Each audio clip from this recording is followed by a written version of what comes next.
দিব্যত্রয়ী চ্যানেলে আপনাদের সকলকে স্বাগত।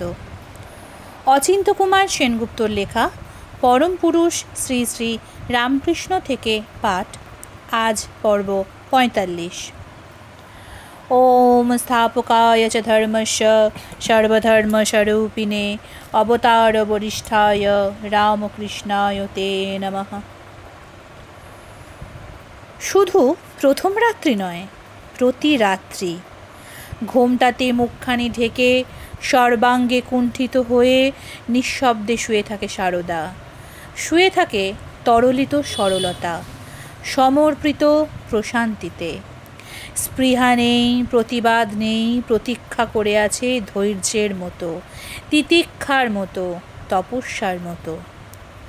নিদ্রাহীন নিশীথ ঝাঁঝা করছে, শোনা যাচ্ছে গঙ্গার কলস্বর। হাত বাড়িয়ে ধরলেই হয়, টেনে নিলেই হয় আলিঙ্গনে। বৃন্ত থেকে কুসুম চয়নে এতটুকু কণ্টক নেই, স্নানাবতরণে নেই এতটুকু পদস্খলন। কিন্তু আমি তো জৈব প্রয়োজনে নয়, আমি দৈব প্রয়োজনে। আমি ১৬ আনা করলে মানুষে যদি ১ পয়সা করে, তাই বলে গোঁ ধরে কিছু করে না কোনো অন্ধ একরোকামি। সৎ বিবেচনা করে সারাক্ষণ মনের সঙ্গে চলে কঠিন বোঝাপড়া, চলে জটিল বাদানুবাদ, সূক্ষ্ম বিচার মীমাংসা। মনকে সম্পূর্ণ ছুটি দেয়, নিষ্ঠুর হাতে তার টুটি টিপে ধরে না। বল না কি বলবি, যা না কোথায় যাবি, নে না যা তুই চাস। কিন্তু তার আগে আমার পাশে বসো একটু শান্ত হয়ে, আমার সঙ্গে দুটো কথা ক। গোয়ারের মতো অনমন গোঁচ হয়ে থাকিস নে, স্ফূর্তি করে তর্ক কর আমার সাথে। মামলায় যদি তুই জিতিস, আমাকে তুই বেঁধে নিয়ে যাস জেলখানায়। জানি তুই কি বলবি, কিন্তু কতক্ষণ ধরে করতে পারবি এই দেহস্তব? তাই শুধু আমাকে বল। লতা পাতা ঘেরা শান্ত শীতল মাটির কুটিরে যে যেতে চাস, তার মাধুর্য কি আমি জানি না? কিন্তু তার চেয়ে তাকিয়ে দেখ দেখি এই রাত্রির আকাশের দিকে, এই অবিচ্ছিন্ন অন্ধকারের দিকে। এই মহামৌনের মধ্যে ঈশ্বরের মন্দিরটি কি বেশি রমণীয়, বেশি মোহনীয় নয়? আর কি তুই চাস শ্মশান নাট্যের রঙ্গশালায়? যুবতীর চর্ম মাংস রক্ত বাষ্প? যোগ বাশিষ্ঠ পড়িসনি? রামচন্দ্র কি বলেছেন যুবতীর চর্ম মাংস রক্ত বাষ্প যদি আলাদা আলাদা করে রেখে সৌন্দর্য দেখতে পাও, তবে দেখো তাই একদৃষ্টে, নইলে মিছে আর কেন মুগ্ধ হওয়া? জোয়ারের জলের মতো এই যৌবন, অল্পোচ্ছ্বাসিত, অচিরস্থায়ী। কিন্তু ভুবনব্যাপী এই ঈশ্বর সিন্ধু, এ চিরকাল সমান স্রোত, অচ্ছিন্ন প্রবাহ। বল, স্নানের জন্য কোন ঘাটে তুই অবতরণ করবি? তোর উপরে আমি জোর খাটাতে চাই না। তুই জাগ্রত, বুদ্ধিমান, কুশাগ্র, তীক্ষ্ণ। তুই নিজেই হিসেব করে দেখ, খয়দারে যাবি না যাবি অক্ষয় মন্দিরে? বুদ্ধদেবের সংসার ত্যাগের আগে কতগুলি সুন্দরী যুবতী এসেছিল তাকে প্রলুব্ধ করতে, প্রতিনিবৃত্তি করতে। দীর্ঘ রাত প্রমোদোৎসবে মাতামাতি করে ক্লান্ত হয়ে ঘুমিয়ে পড়েছে এতক্ষণে। তাদের দিকে তাকালেন বুদ্ধদেব। নিদ্রার বিকৃতিতে কি কুৎসিত দেখাচ্ছে মেয়েগুলোকে। বুদ্ধদেব দেখলেন, এ তো শ্মশান, এখানে আবার প্রমোদলীলা কোথায়? মন, তাই বলি, তুই কি একবেলার কাঙালি ভোজনে যাবি, না যাবি চিরন্তন অমৃতের নিমন্ত্রণে? ভিক্ষু মহাতীশ পর্বত চূড়ায় বসে তপস্যা করেন। পাহাড় থেকে নেমে সেদিন ঢলেছেন অনুরাধাপুর গ্রামের দিকে। সেই গ্রামের এক সুন্দরী যুবতী স্বামী ত্যাগ করে সেদিন পথে বেরিয়েছে। সহসা দেখা হলো সেই সৌম্য দর্শন ভিক্ষুর সঙ্গে। যুবতী বিলোল কটাক্ষ করে মদির অধরে হেসে উঠল। ভিক্ষু তাকালেন তার দিকে, দেখলেন বিকশিত মল্লিকার মতো সুন্দর দন্তপঙ্ক্তি। কিন্তু মনে হলো যেন কঙ্কালের হাসি, এক অস্থিসার কঙ্কাল তার দিকে চেয়ে বিকট বদনে হাসছে। কিছুক্ষণ পরে সেই যুবতীর স্বামীর সঙ্গে দেখা। স্বামী জিজ্ঞাসা করলে, এই পথে কোনো নারীকে আপনি দেখেছেন? নারী? ভিক্ষু উদাসীনের মতো বললেন, নারী না পুরুষ বলতে পারবো না, দেখলাম একটা কঙ্কাল হেঁটে যাচ্ছে। মন, বল, নারীকে কঙ্কালে নিয়ে যাবি না তাকে মনোময়ী প্রতিমা করে বসবি হৃদয়ের পদ্মাসনে? যুবতীর মাথার খুলিটি একবার কল্পনা কর, সেই তো তোর মহামোহের ফাঁদ। কিন্তু সেই যে মুখার বিন্দ, সে এখন কোথায়? কোথায় সেই অধর মধু? কোথায় সেই আয়তকুটিল কটাক্ষ? কোথায় সেই দন্তরুচি কৌমুদী? কোথায় বা সেই মঞ্জুগুঞ্জ আলোপন? কোথায় বা সেই মদন ধনুর মতো ভঙ্গুর ভ্রুবিলাস? এই করটির বাটিতে তুই আর কি মদিরা পান করবি? মন শোন, একটু অমৃত মদ খাবি? পাত্র খুঁজছিস? খুলি লাগবে না, সমগ্র ব্রহ্মাণ্ডই সেই অমৃতের ভাণ্ড। রামকৃষ্ণ আবার সমাধিতে বিলীন হলো। নিস্তব্ধতারও বুঝি ডাক আছে। সেই মৌনের ডাকে জেগে উঠল সারদা। দেখল যেন কর্পূর গৌর মহাদেব বসে আছেন, পর্বতের মধ্যে মহামেরু, সরোবরের মধ্যে মহাসাগর। তুমি সর্বধাত্রী ধরিত্রী, আমি ঋত, সত্য, ধৈর্য, শ্রেয়, শৌচ, সন্তোষ। তুমি দয়া, ক্ষমা, নীতি, কান্তি, লজ্জা, সহিষ্ণুতা। আমি বিগত বিষয় রসরাগ, তুমি সর্বরাগ স্বরূপিণী। তুমি দিব্যাম্বরা আর আমি দিগম্বর। ঠিক ঠিক নামটি মনে আছে সারদার। এইভাবে কোন মন্ত্রটি পাঠ করতে হবে স্মৃতিতে উজ্জ্বল হয়ে আছে। তাই সে নিষ্ঠার সঙ্গে, ভক্তির সঙ্গে উচ্চারণ করতে লাগলো। সেই উচ্চারণে মিশল এসে তার ধৈর্যের মাধুর্য, তার সম্মতির স্নিগ্ধতা। তুমি স্মৃতি, তুমি মেধা, তুমি বাক্য, আমি উপলব্ধি, আর তুমি উচ্চারণ। সমাধি ভাঙল রামকৃষ্ণের। ঘোমটা সরিয়ে পরিপূর্ণ চোখে দেখছিল বুঝি সারদা। রামকৃষ্ণের ধ্যান ভাঙতেই স্ত্রস্ত হাতে মুখের ওপর আবার ঘোমটা টেনে দিলে। রামকৃষ্ণ বললে, এবার তুমি একটু শো। রাত পোয়াতে এখনো খানিক দেরি আছে, কিন্তু এমনি করেই কি কাটবে রাতের পর রাত? কে একজন স্ত্রীলোক ধরে বসলো সারদাকে। তুমি কি ন্যাকা না বোকা? কেন, কি হয়েছে? সারদা অবাক হয়ে রইল। তুই কি ভাজা মাছটি উল্টে খেতে জানিস না? ভদ্রলোক বিদ্রূপ করে উঠল। স্ত্রীলোকটি বিদ্রূপ করে উঠল। গায়ের মেয়ে বলে কি তুই এমন আহাম্মক হবি?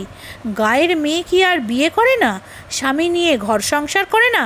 তাদের ছেলে পুলে হয় না? তা আমি কি করলাম? তুমি হাদি, তুমি আবার কি করবে? বলি, তোর স্বামীকে কি তুই ভেসে যেতে দিবি? সংসারে তার মন নেই, সে মন তুই জাগিয়ে দিবি নে? ভোগের দিকে তাকে টেনে আনবি নে?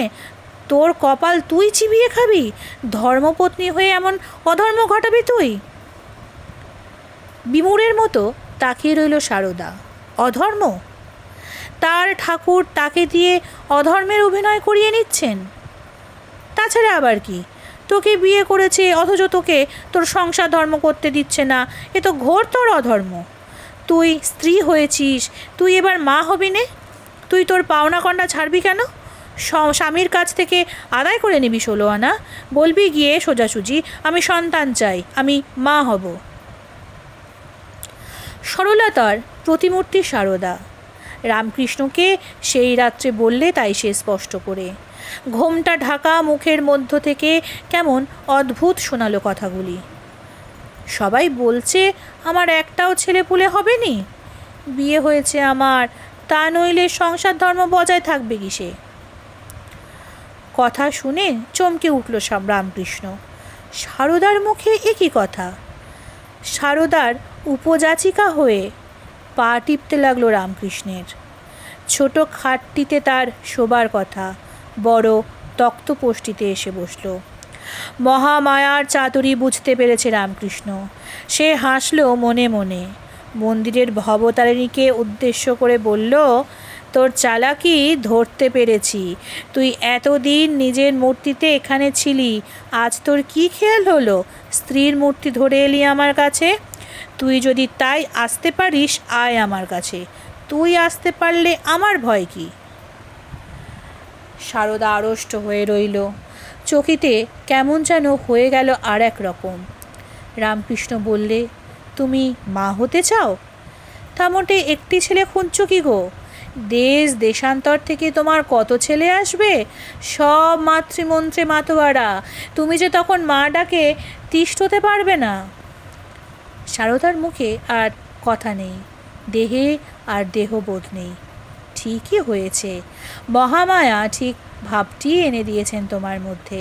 তুমি জীবের জননী হবে, যে বিশ্বজনের জননী হবে, তার মধ্যে এই সন্তান কামনাটি না এলে চলবে কেন? তোমার তো এ শুধু দেহসুখের ছলনা নয়, তোমার এ শুধু মাতৃত্বভাতী। ঈশ্বরের এই সংসারে, এই পরমানন্দের মন্দিরে তুমি লীলা লাবণ্য কল্যাণী শ্রীমতী মাতা। সারদা সরে গেল নিজের খাটে, আত্মানন্দে ঘুমিয়ে পড়ল। রাতের পর রাত চলতে লাগলো এই রতিহীন বিরতির পরীক্ষা, এই বিরতি দিয়ে ঈশ্বরের আরতি। একেই বলে সহজ অটুট অবস্থা। সহজ কেননা স্বস্থানে নিয়ত স্থিত, আর অটুট কেননা ব্রহ্মচর্য থেকে বিচ্যুতি নেই এক বিন্দু। এ হচ্ছে সেই অবস্থা, রমণীর সঙ্গে থাকে না করে রমণ। ঈশ্বর দর্শন হলে রমণ সুখের কোটি গুণ আনন্দ হয়। গৌরীচরণ বলতো, মহাভাব হলে শরীরের রোমকূপ পর্যন্ত মহাজনী হয়ে যায়। এক একটি রোমকূপে আত্মার সহিত মহারমণ হয়। পতঞ্জলি বলেছে, ব্রহ্মচর্যর প্রতিষ্ঠাতেই বীর্য লাভ। যার বীর্য আছে তারই ভক্তি আছে, যার বীর্য আছে তারই আছে বজ্রবন্ধন, তারই আছে অনন্য চিত্ততা। রামকৃষ্ণ উত্তীর্ণ হলো সেই বীর্যের পরীক্ষায়, সেই স্থৈর্যের পরীক্ষায়। রাঁধুনি হইবি ব্যঞ্জন রাঁধিবি, হাড়ি না ছুঁইবি তাই, সাপের মুখেতে ভেকেরে নাচাবি, সাপ না গিলিবি তাই, অমিয় সাগরে স্নান করিবি, কেশ না ভিজিবে তাই। উত্তীর্ণ হলেন সেই নির্বিকল্পের সাধনায়। তুমি বীর্যবতী বিদ্যা, তুমি বলবতী মেধা, তুমি ধারণাবতী স্মৃতি। সারদাকে ডেকে তুলল রামকৃষ্ণ, বললে, তোমাকে আবার সেই কথা জিজ্ঞাসা করছি সারদা, তুমি কি আমাকে সংসার পথে টেনে নিতে চাও?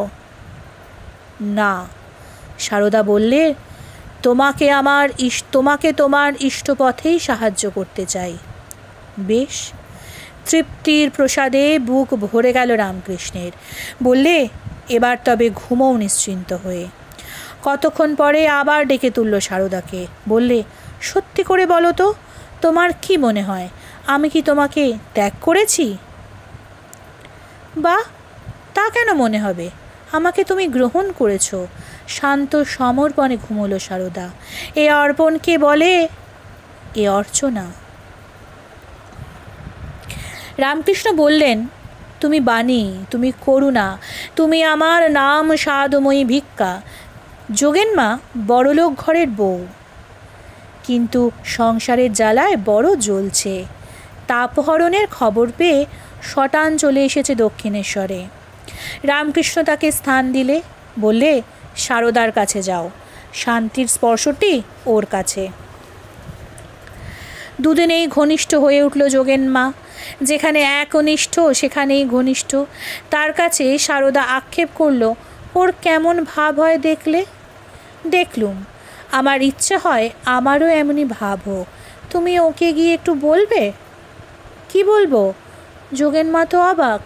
যাতে আমার একটু ভাবটাপ দেন, আমার নিজের বলতে বড় লজ্জা করে। একা তক্তপোষে বসে আছে রামকৃষ্ণ। যোগেনমা প্রণাম করে এসে দাঁড়ালো এক পাশে। সারদা কি বলছে বললে সরলের মতো? রামকৃষ্ণ কথা বলল না, গম্ভীর হয়ে রইল। নহবতে ফিরে এলো যোগেনমা। দেখল সারদা পুজোয় বসেছে। সন্তর্পণে দরজাটা একটু ফাঁক করল। দেখল আপন মনে হাসছে সারদা। কতক্ষণ পরেই আবার দরবিগলিত ধারে কান্না, কতক্ষণ পরে একেবারে সমাধিস্থা। তবে না তোমার নাকি ভাব হয় না? সমাধি শেষে সানন্দ কণ্ঠে প্রশ্ন করলে যোগেন মা। সলজ্জ মুখে হাসল একটু সারদা, বললে, কি জানি যোগেন, কেমনতর হয়ে গেল। একটা মহানন্দের মধ্যে গিয়ে পড়লুম, তার ভাবের ঢেউ এসে আমাকে ভাসিয়ে নিয়ে গেল। তিনি আমার চর্মস্পর্শ করেননি বটে, কিন্তু তিনি যে আমার মর্মস্পর্শ করেছেন। তুমি নিতে পারবে আমার ভাব, তুমি ভবভয় শমিনী, সর্বসিদ্ধি প্রদাত্রী। ওম নিরঞ্জনং নিত্যমনন্তরূপং ভক্তানুকম্পাধৃত বিগ্রহং বৈ ঈশাবতারং পরমেশমিড্ডং তং রামকৃষ্ণং শিরসা নমামি। আজকের পর্ব এখানেই শেষ হলো। পরের পর্ব আসবে আগামীকাল। সঙ্গে থাকুন, সুস্থ থাকুন। নমস্কার, জয় ঠাকুর।